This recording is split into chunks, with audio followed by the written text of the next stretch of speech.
ముఖ్యమంత్రి కేసీఆర్ గారిని ప్రశంసిస్తూ సార్ చాలా అద్భుతంగా కళ్యాణ లక్ష్మి షాదీ ముబారక్ ఈ ఎస్సీ ఎస్టీ మైనార్టీ వర్గాల్లో బాగా చర్చ జరుగుతుంది, ప్రశంసలు వస్తున్నాయి. కానీ నాకు ఒక ఆవేదన ఉంది. ఇంతకుముందు చెప్పిన కదా నా డెఫినేషన్, నా అంటే పేదలు నా అనేది ఒక నిర్వచనం ఇస్తూ ఉంటాను. నేను వాస్తవంగా అదే ప్రిన్సిపల్ ఫాలో అవుతూ ఉంటాను. అయితే ఆ రోజు నేను మా అసెంబ్లీలో మాట్లాడేటప్పుడు మీరు కావాలంటే రికార్డ్ తెప్పించుకోండి, ఆల్మోస్ట్ 22 minutes మాట్లాడినా నేను. ఓకే. మాట్లాడుతున్నప్పుడు ప్రశంసిస్తూనే నేను డిమాండ్ పెట్టిన, ఏమని?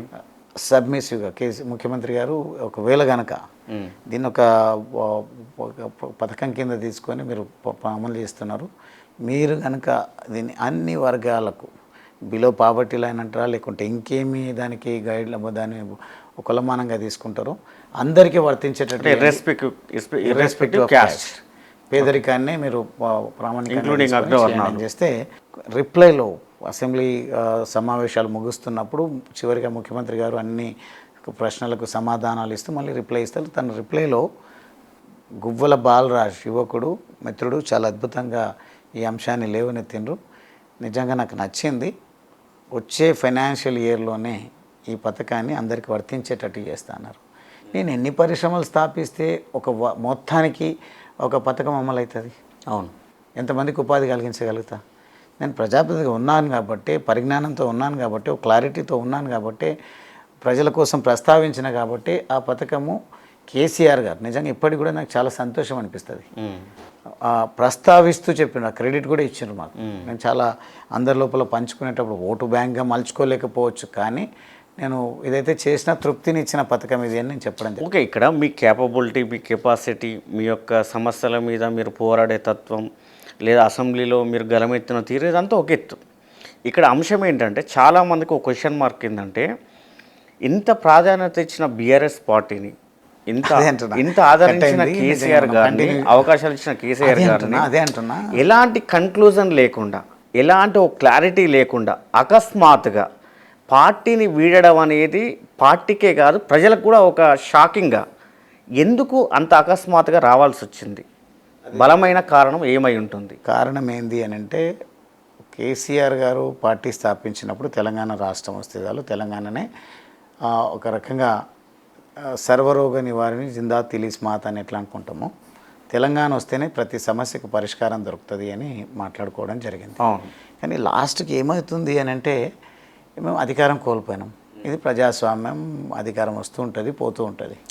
కానీ ప్రతిసారి కేసీఆర్ గారు మాతో మాట్లాడినా, బయట మాట్లాడినా ప్రసంగాల్లో వారు ఒక మాట, నిజంగా నేను నిర్ణయం తీసుకొని బయటికి రావడానికి కూడా కేసీఆర్ గారి ప్రసంగమే ఒక రకంగా కారణం.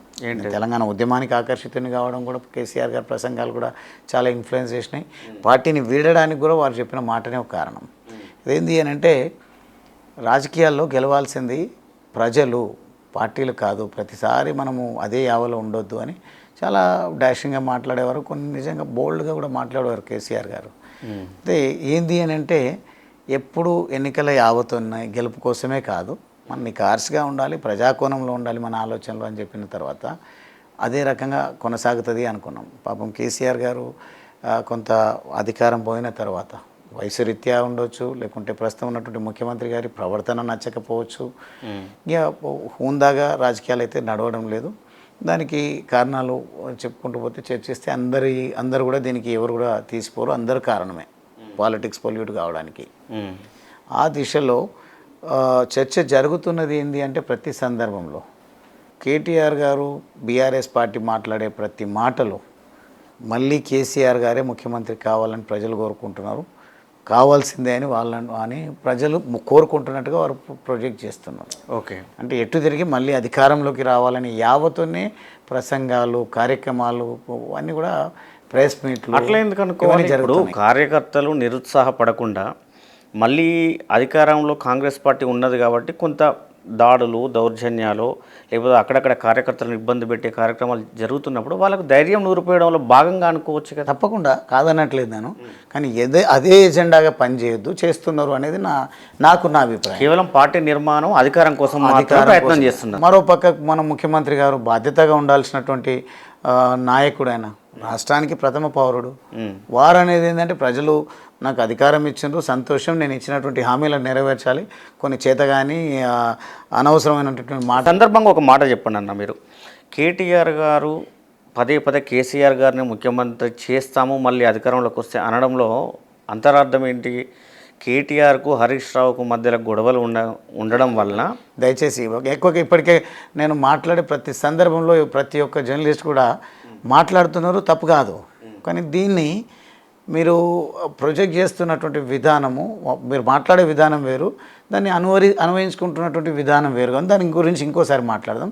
సేమ్ టైం ముఖ్యమంత్రి గారు మాట్లాడుతున్నది ఏంటంటే, ప్రజలు ఇంత గొప్ప అవకాశం ఇచ్చారు, ప్రజలకు నేను ఎన్నో హామీలు ఇచ్చిన, 6 గ్యారెంటీలు 400 హామీలు ఇచ్చిన, ఒక్కటన్నా రెండన్నా పూర్తి స్థాయిలో అమలు చేద్దామని ముఖ్యమంత్రి గారి సోయి లేకుండా ముఖ్యమంత్రి గారి ప్రవర్తన, వారి విధానాలు, కాంగ్రెస్ పార్టీ అనుసరిస్తున్న విధానాలు మాట్లాడదాం. కేసీఆర్ గారి ప్రసంగం మిమ్మల్ని ఆకర్షించింది, కేసీఆర్ గారి ప్రసంగమే మిమ్మల్ని బయటికి వెళ్ళేలా చేసింది అనేది స్పష్టంగా చెప్పారు. దానికి అనుకూల కారణం అంటున్నా, ఒక కారణం ఎవరి ప్రసంగాల్లో వాళ్ళ ప్రసంగాలకు ముగ్ధున్నాయి, నేను ఏదో నిర్ణయాలు తీసుకున్నటువంటి కాదు. నేను కూడా స్వతహాగా చదివి వచ్చినటువంటి వ్యక్తిని కదా, చదువుకున్న వ్యక్తిని కదా, నాకు కూడా అవగాహన ఉంది. కానీ చెప్తున్నా నేను, అంటే కేటీఆర్ ప్రజల సమస్యలపైన స్పష్టంగా పోరాటం మళ్ళీ బీఆర్ఎస్ని మాట్లాడుతున్నా, అయిపోయింది. ఒకసారి దయచేసి నన్ను లెట్ మీ ఫినిష్ ఆఫ్. ఇప్పుడు ఈ ముఖ్యమంత్రి గారి విధానం ఎట్లుందంటే, ప్రజలకు ఇన్ని హామీలు ఇచ్చినా నెరవేర్చుకుంటావు, ప్రజల్ని బాగు చేద్దామనే సోయి లేకుండా మళ్ళీ నేను 34 వరకు నేనే ముఖ్యమంత్రి ఉంటా అంటాడు, లేకుంటే నన్ను పని చేయనీయట్లేదు అంటారు, లేకుంటే నన్ను దొంగలాగా చూస్తున్నా అంటున్నారు. రాష్ట్రాన్ని భ్రష్టు పట్టిస్తున్నారు వారి మాటలతోన. ప్రజల ధైర్యం కోల్పోయే విధంగా, ప్రజలు కూడా అయోమయంలో గురి అయ్యే విధంగా చేస్తున్నారు. దాని తర్వాత వీళ్ళిద్దరు కలిసి 2 పార్టీల చర్చ ఏంటంటే, మేము అధికారంలోకి వస్తామంటే మేము అధికారంలో, మేము గెలుస్తామంటే మేము గెలుస్తాం. ఓ పక్కనేమో కేసీఆర్ గారు ప్రజలు గెలవాలంటారు, వీళ్ళేమో మేము గెలవాలంటున్నాము. మేము గెలిపించే వరకు గెలిపించినాం. మేము ప్రజలు గెలవడం అంటే ఏంటన్నా? ప్రజలు గెలవంటే సమాజంలో ఉన్నటువంటి చివరి వ్యక్తి వరకు కూడా, పౌరుడి వరకు కూడా ప్రభుత్వ సంక్షేమాలు అందాలి. ప్రభుత్వం ప్రజలకు సంక్షేమం ఒకటే కాదు, పూర్తి స్థాయిలో వాళ్ళు తమంతట తాము నిలదొక్కునే విధంగా రాష్ట్ర ఆర్థిక స్థితిని మెరుగుపరుచుకుంటూ ప్రజలకు అవకాశం ఇచ్చి, ప్రతి ఒక్కరికి ప్రభుత్వ ఉద్యోగం రాదు. అలాంటి యువకులు ఉంటారు, ఎన్నో థాట్స్ ఉంటాయి, ఎన్నో ఆలోచనలు ఉంటాయి. తీసుకొచ్చిండ్రు టీ హబ్ అని.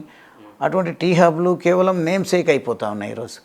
ఎంతోమంది చదువుకున్నటువంటి యువకులు ఉన్నారు, వాళ్ళను ఎన్నో ఇన్నోవేషన్స్తో వస్తున్నారు.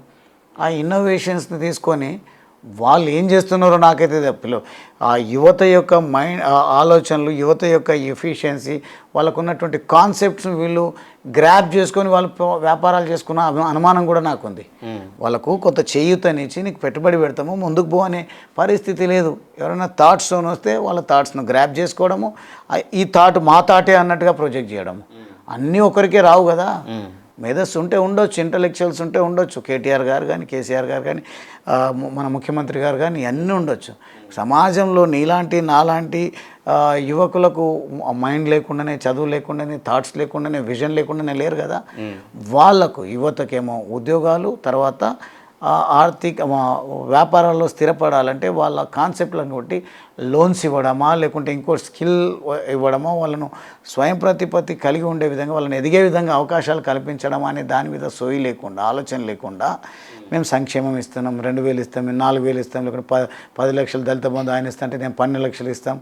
ఇవన్నీ నిజంగా ఈ తాత్కాలిక ఉపశమనాలు మాత్రమే. కానీ వాళ్ళు దేశ రాష్ట్ర పరిస్థితులు మెరుగుపడాలంటే ఈరోజు నిజంగా చెప్పాలంటే ఒక రకంగా చైనా మనకంటే వెనకబడినటువంటి దేశం, జీడిపి తక్కువ. కానీ 35-40 సంవత్సరాల లోపు, నేను ముఖ్యమంత్రి కేసీఆర్ గారు ముఖ్యమంత్రి ఉన్నప్పుడు వారితో పాటుగా చార్టెడ్ ఫ్లైట్లో నేను ఇండియా నుంచి, తెలంగాణ నుంచి చైనా వెళ్ళడం జరిగింది.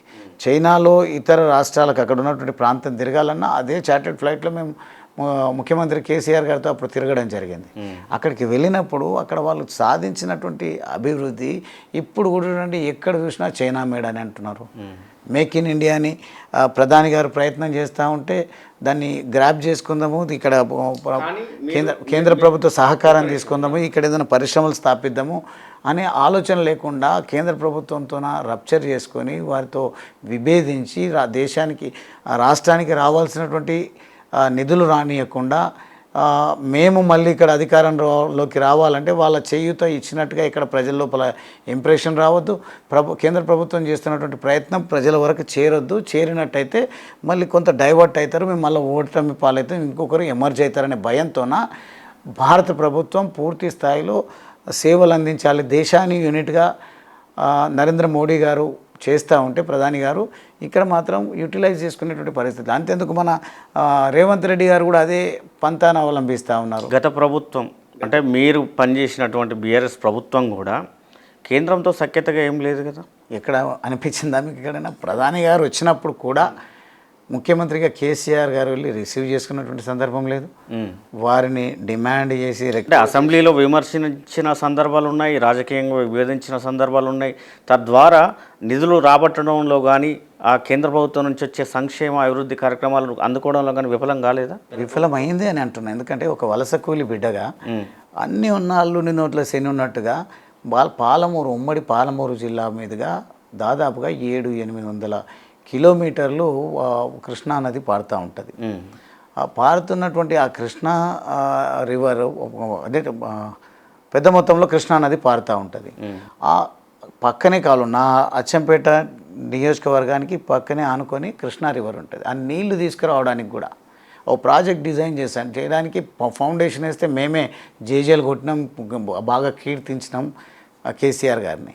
కానీ దానికి జాతీయ హోదా తీసుకురావాలంటే ఏ రోజు కూడా ప్రయత్నాలు పూర్తి స్థాయిలో జరిగినట్లేదు.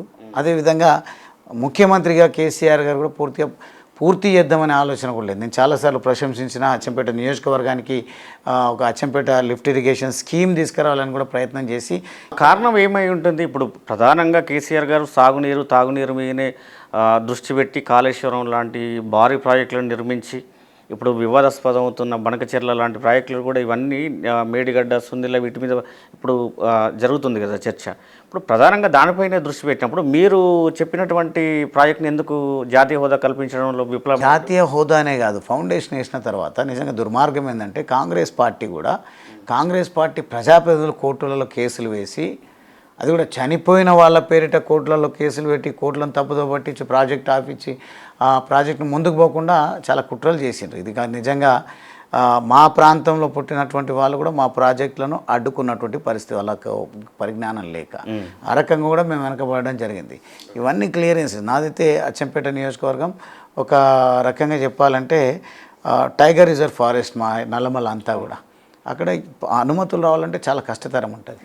దాని విషయంలో నేను ఎంత ప్రయత్నం చేయాలో చేసి వెంటబడి ఫారెస్ట్ క్లియరెన్సెస్ అంతా తీసుకున్న తర్వాత ప్రాజెక్టు అనౌన్స్ చేయించిన తర్వాత సంవత్సరాల తరబడి ఆ ప్రాజెక్ట్ ఫౌండేషన్ వేయకుండా చివరికి నేనే ఎన్నికల కోడ్ వస్తున్న 2-3 గంటల ముందు నేను ఫౌండేషన్ వేయాల్సి వచ్చింది. బడ్జెట్లో నిధులు కేటాయించడం కోసం నేను ఎన్నో నా సతీమణి అయితే ఉపవాసం 1 నెల పాటు దేవుణ్ణి ప్రార్థిస్తూ ఓన్లీ ఫ్రూట్స్ పైననే ఆమె దీక్ష చేయడం జరిగింది. ఒక రకంగా అంటే నేను నా సతీమణిని ప్రశంసించడం కాదు, నా ప్రయత్నం సఫలీకృతం కావాలని ప్రయత్నం చేయడం జరిగింది. అంత చేసినా కానీ ముఖ్యమంత్రి కేసీఆర్ గారు ఫౌండేషన్ వేయలేదు. కేటీఆర్ గారు వచ్చి వేస్తామంటే మేము మళ్ళీ ఎవరు మమ్మల్ని ప్రశ్నించకూడదు అని వారికి ఉన్నటువంటి పోర్ట్ఫోలియో మున్సిపల్ అడ్మినిస్ట్రేషన్ శాఖ మంత్రి కాబట్టి మున్సిపాలిటీ పరిధిలో పైలాన్ నిర్మించడం జరిగింది. కేసీఆర్ గారు రాలేరు, కేటీఆర్ గారు రాలేరు. చివరికి నేను 1650 కోట్ల రూపాయలు వెంటబడి బడ్జెట్లో పెట్టించినా దానికి ప్రయోజనం లేకుండా పోయింది. దానివల్ల మీరు ఓడిపోయినరా అని రకరకాల ప్రశ్నలు అడుగుతారు. ఓటమి గురించి గెలుపు గురించి కాదు. నేను చెప్తున్నా కదా, సాధించినటువంటి ప్రాజెక్టు ద్వారా కొంత పనులు నడిచినా ప్రజల ఆత్మవిశ్వాసం పెరిగేది. ఇప్పుడున్నటువంటి ప్రాజెక్ట్ గవర్నమెంట్ దాన్ని కొనసాగించకపోతే కొట్లాడేవాళ్ళం. ఆ కొట్లాడే అవకాశం కూడా ప్రాజెక్ట్ మొదలు పెట్టకుండా వారు ఉన్నారు. ఇప్పుడేమో డిజైన్ల మీద డిజైన్లు మార్చుకుంటూ నేను ఇక్కడనే పుట్టినా, నేను నల్లమల పులిని అని చెప్పుకుంటూ రేవంత్ రెడ్డి గారు మాట్లాడుతూ ఇప్పటి వరకు ఆ ప్రాజెక్టు గురించి పట్టించుకునే నాతుడే లేకుండా పోయాడు. కానీ ఒక విషయం చెప్పండి, మీరు రాజకీయంగా సరే మీకు ప్రాజెక్టుల విషయంలో, పనుల విషయంలో కొంత నిర్లక్ష్యం, కొంత పక్కదో అంటే వాళ్ళు పట్టించుకోకుండా ఉండడం ఇవన్నీ జరిగింది బీఆర్ఎస్ పార్టీలో. మీరు అంతర్గతంగా దాన్ని మదనపడ్డారు, ఆ ఆవేదన మీలో ఉంది, అది కనిపిస్తుంది, ఓకే. కానీ రాజకీయంగా ఒక చదువుకున్న యువకుడిగా డాక్టరేట్ చేసినటువంటి డాక్టర్ గువ్వల బాలరాజుగా మీరు స్టడీ చేసిన ప్రకారం మీ కమ్యూనిటీలో ఎస్సీ ఎస్టీ రిజర్వేషన్ కమ్యూనిటీలో లేదా రిజర్వేషన్ చోట్ల ఎమ్మెల్యేగా గెలిచినటువంటి వాళ్ళలో ఎంతమందికి నిర్ణయాధికారం ఉంది, ఎంతమందికి స్వతహాగా పనులు చేసుకునే కెపాసిటీ ఉంది, అసలు చేసుకొని ఇచ్చేటువంటి వెసులుబాటు ఆ నియోజకవర్గాలలో రిజర్వేషన్లో గెలుపొందిన వాళ్ళలో ఉందా? నాకుంది కాబట్టి నేను ఓడిపోయాను అనుకుంటున్నాను ఈ టర్మ్. కారణం ఏంటంటే ఏ సందర్భం వచ్చినా అయితే కేటీఆర్ గారు లేకుంటే హరీష్ రావు గారు లేకుంటే కేసీఆర్ గారి దగ్గరికి వెళ్ళడం, ఇంకా మించితే కవిత గారి దగ్గరికి వెళ్ళి ఫోన్ చేయించుకోవాలనుకోవడం. ఏ రోజు కూడా ప్రాజెక్టు ప్రకటన, ప్రాజెక్టు నిధుల విషయంలో ముఖ్యమంత్రి గారిని కలవడం తప్ప ఏ ఒక్కరోజు కూడా చీఫ్ సెక్రటరీతో పనిపడ్డా ఫోన్ చేయండి సార్ అని చెప్పిన దాఖలాలు లేవు. లేదంటే ప్రిన్సిపల్ సెక్రటరీ ఫారెస్ట్ దగ్గరకు పనిపడ్డా నాకు ఫోన్ చేయించని చెప్పలేదు. లేదంటే ఈ ప్రాజెక్ట్ డిజైన్ చేస్తున్నప్పుడు ఆ డిజైన్ విషయంలో ఈఎన్సీని కలవాలన్నా, ఇరిగేషన్ సెక్రటరీ కలవాలన్నా ఫోన్ చేయండి సార్ ఫైల్ మూవ్ అవ్వట్లేదు అని చెప్పిన పరిస్థితి లేదు. నేను వెళ్ళి వాళ్ళ నిర్లక్ష్యాన్ని ప్రశ్నించి కొట్లాడితే పైపెచ్చు మా వాళ్ళు చేసింది ఏంటంటే గువ్వల బాలరాజుకు లెక్కలేనితనం ఎక్కువైపోయింది, అహంకారం ఎక్కువైంది. సీనియర్ ఐఏఎస్ని మాట్లాడతాడు, సీనియర్ అధికారిని మాట్లాడతాడు. ఇదేం పోకడో, ఈ పోకడ అసలు దీనివల్లనే ఓడిపోతున్నాడు, దీనివల్లనే గ్రాఫ్ పడిపోతుందని లేని ప్రచారాన్ని దుర్మార్గంగా ప్రజల్లోకి తీసుకెళ్లే ప్రయత్నం చేసింది.